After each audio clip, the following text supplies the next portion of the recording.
Welcome to the Private Lenders Podcast with your host from Hard Money Bankers, Jason Balin and Chris Haddon. This podcast is sponsored by hardmoneymastermind.com. Hey everyone, Chris and Jason here. Thanks for checking out the Private Lenders Podcast. If you haven't done so already, come visit us at hardmoneymastermind.com. Okay, today we're talking about the 5 things that we would do if we were to start over in the private lending business in 2025. We got 5 important things we're going to go through. We also have a bonus, so call that 5.5, maybe 6. It's a big bonus, maybe 10. Hey, might be an additional 5 as a bonus. All right, let's dive in. Number one thing we would do, and these are in no particular order, we would do all of these things right away. I think it's important to say that. All of these things are going to be happening. It's startup time. You got to get moving on the lead flow side. You got to get moving on the capital side, infrastructure. So number one, we would get digital and paper business cards, depending on who you're talking to, and hit the streets. We would hit the meetup groups, RIAs, mortgage offices, real estate offices, and, get face to face with as many real estate people as you can who could turn into potential borrowers or referral sources. Yeah, I mean, I'd hit Vistaprint and overnight 10,000 physical business cards and whatever else digital-wise everyone uses, Blink, whichever one they're using these days. And just like we did it in the old days, divide and conquer. Make a list of every meetup group, every RIA group, every place that real estate professionals and investors are going to be at, and hit them up. Right. I know it's going to be labor intensive, but this is like, hey, I need to scale a business quickly. I don't really want to spend a ton of money on this up front. I just need to go. And I'm willing to do whatever it takes to do it. And, hit those groups, and it's going to be tiring. And some of these are going to be long nights, but no matter what market you're in, there's always real estate investment clubs meeting. So do that as many nights a week as you can throughout the day. Do visits to real estate agent offices, mortgage broker offices, attorneys' offices, other hard money lenders' offices. Introduce yourself. Just get in front of everybody and collect business cards from them and names and email and phone numbers from them, so you can start organically building your database, which, as you know, is one of the best ways to grow a hard money lending company, is creating a database and emailing them on a regular basis. So go out there every day and start creating context and getting business cards. And when you get home every night, start data and putting them into your MailChimp or your Constant Contact or whatever CRM you're working with.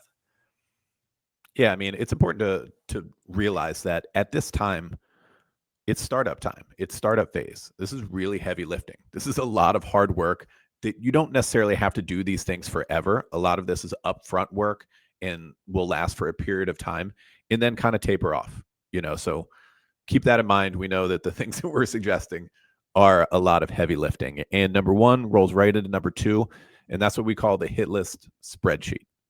So if you are one person operating the company, or maybe 2, this could get divided. So if you're one, you're going to have a spreadsheet. And before we get to CRM and stuff, that comes later, a spreadsheet with all of the contacts that you're making, the people in the industry, the real estate investors who could become borrowers, and you're growing that spreadsheet every day. And that also becomes your follow-up list. If you met somebody a month ago, maybe it's time to reach out and give them a call, right? And then the other tab on that will be your capital investors, because you're going to need capital pretty quickly. And I'm not going to go too deep on where that comes from. We cover that in other trainings and podcasts and stuff. But the people who can potentially invest with you, making a list, doing, maybe it's some kind of referral, warm reach out, having meetings, and building up that base of sideline capital that you're going to need as you start closing loans. And since we were 2 founders when we started this was divided. Jason's spreadsheet was the origination side, the lead flow, all of that. Mine was the capital side, and it was up on my screen every day. Who can I reach out to? Who can I add to it? How can I grow this thing? It was up there every day. I'm looking at it, and working on it. Yep. Every day you got to think about, I'm looking for borrowers. I'm looking for capital. I'm looking for borrowers. I'm looking for capital. I'm looking for borrowers. I'm looking for capital nonstop every day. And you know what? Start with that hit list. Write down, everyone you know that's a real estate investor, everyone you know that's a real estate agent, everyone you know who's another hard money lender, everyone that you know is a mortgage broker, everybody that you know that might own a company, everybody you know that has a stock portfolio or a self-directed IRA, or makes money and is open, and open for a conversation every day, and start making calls, setting meetings, creating relationships over and over and over. And as this could take a little time, or this could take a lot of time. It just depends on how much heavy lifting you want to do, because organically will happen. And at the end of every day, you should just tell yourself, did I have good conversations with real estate investors? Did I have a good conversation with a potential capital investor? And as long as you're having good conversations with people every day, good things are going to happen. Okay. Number 3 is get your web assets up and live and built out as soon as you can, right away. And what I mean by web assets is your company's website, for sure, with all the right stuff, bios, here's what we do, loan application, testimonials, whatever you have to work with at startup time. Get that up and running right away. It doesn't have to be a huge expensive project, especially these days. There's many, many ways to get this website built, designed, and live. Also, the social media profiles from all of the platforms you want to be on, Facebook, Instagram, LinkedIn, for your company account. Get those up, get the content there that you have to work with so far, so they're not just blank accounts, of course. And then also the CRM / email marketing platform you're going to use, MailChimp, High Level, whatever it might be. Knock those things out. And again, you can outsource a lot of this stuff online and Upwork and other places to get help with that, to keep it inexpensive, but just knock it out, get it all live so that you can move forward with your content game. Yeah. And it's not the sexiest thing in the world to have, a Facebook profile or Instagram profile or a YouTube, page with nothing on it, but you will. It takes time. Get everything up and running. You'll start doing content 1 day per week. You'll start doing content once a week. You'll post one piece of content every week, same content that's going to go out to your email list. And over time, you look back, you have pieces, right? You have 4 or 5 pieces. It fills up a page after, the first month. And by the end of the year, you're going to have a whole archived library of content, right? It happens quickly.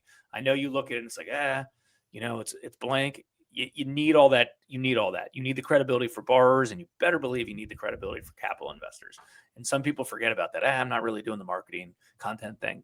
Well, you know what? Even if you're not generating business from that, you better believe that the clients that you're working with and the capital investors you're working with, they are Googling you, and you don't have to come up number one on Google. That's not a problem. But you do need to have, you do need to have social content. You do need to have website content. You need to have YouTube channel, and you do need to have relevant content that shows people that you're the expert in this place. Your borrowers are going to look for you and Google you. Mortgage brokers are going to Google you, or going to look for you, and you better believe that your capital investors are going to. They need that credibility piece. So it's so important to get all that stuff up and running. Yeah, I think credibility is the effective word there, is that you need to be visible online, because it's going to seriously raise the credibility with these potential borrowers or capital investors that you're interacting with. Okay, on to number 4, inspections and valuations up front.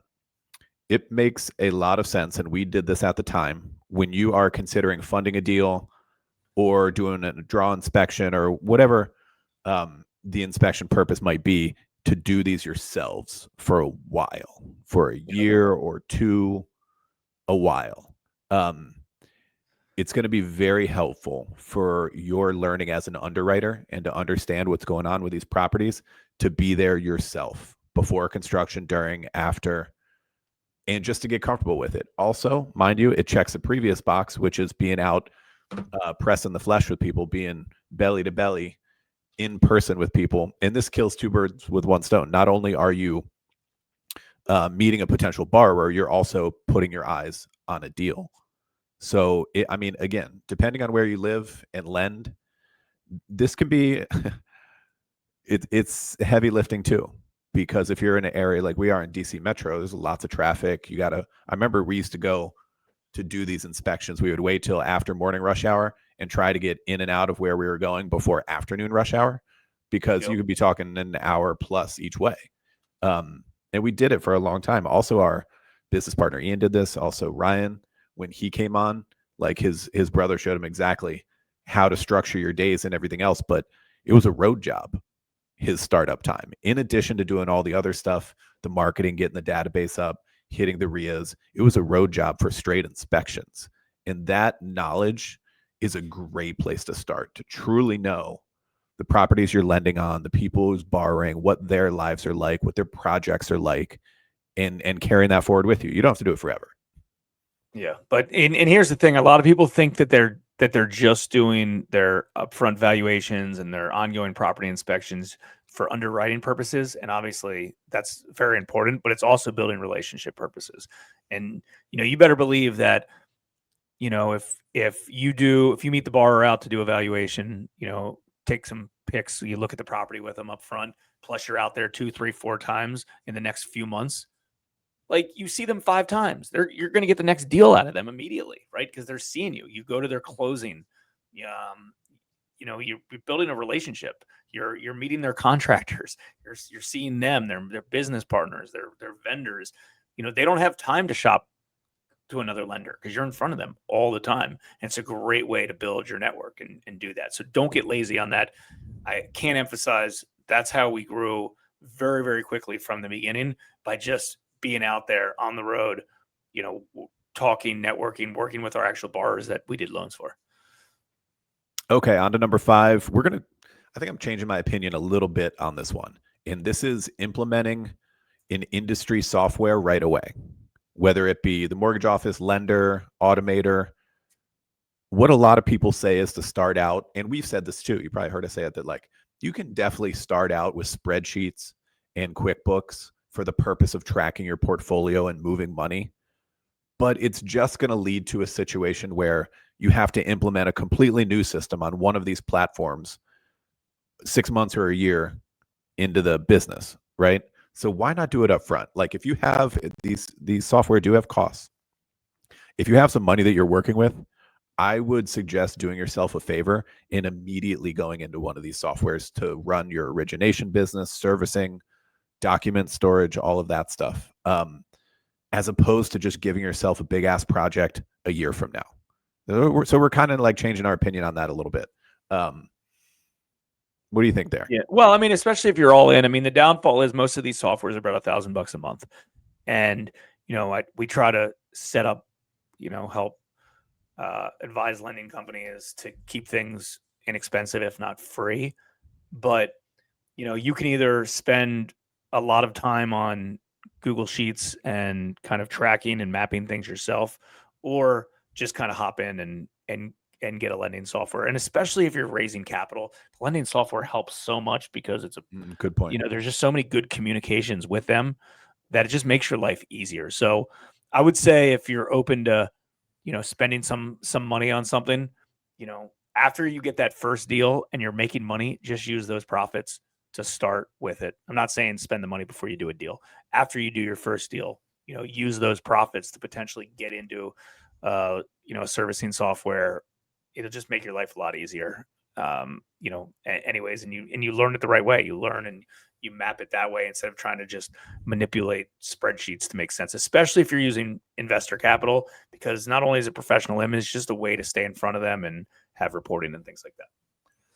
Yeah, if I could redo one thing, and there's a number of things that we would redo if we could go back in time, and that would be implement a proper system sooner, years sooner. We started out on some busted software, then we moved to another one, half-ass software, and it was just all from being cheap. It really was. And we would have made up that cost and more had we moved to a proper system sooner. All right, bonus plug. Another thing that we would recommend doing, shameless plug, is listen to an episode of this podcast, the Private Lenders Podcast, one a day. They're about 15 or 20 minutes long. We've done a little over 250 of them. And by the way, if somebody's in a position of starting up now and getting into lending that feel free to share this with them. We would appreciate it, and they'll benefit from it. People aren't putting out the kind of content that really applies to balance sheet lenders like us, meaning you're lending your own money or investor capital that you manage and control. You're not selling to secondary market. You're not just a mortgage company. You're a private sheet, balance sheet lender. There just isn't content out there. And we made a point starting back in 2019 that we wanted to be the source of that content. So look, all the stuff that you're going through and are going to go through, we've probably been there too. And we probably made an episode about it. Just roll through the list of past episodes. We've dissected every aspect of this business. So frankly, you can benefit from the trial and error that we went through for so many years of figuring it out with no coach and no content and no mastermind group. And so we made all that stuff so you can shortcut it. Yeah, I think that's recommendation number 5.5 on the list of the 5 things that we would do if we were to start a private lending company today in 2025. Any final thoughts on that stuff? No. Awesome. We will see everyone inside hardmoneymastermind.com and here next time on the podcast. We hope you enjoyed this episode of the Private Lenders Podcast. Please note that the opinions stated by all the speakers on this show are only opinions and not intended for legal, financial, or accounting advice. Please make sure to always check with your own legal, accounting, and financial professionals. If you enjoyed this episode of the Private Lenders Podcast, we'd appreciate it if you would spread the word. Make sure to check out hardmoneymastermind.com, the #1 free community for new and experienced private and hard money lenders.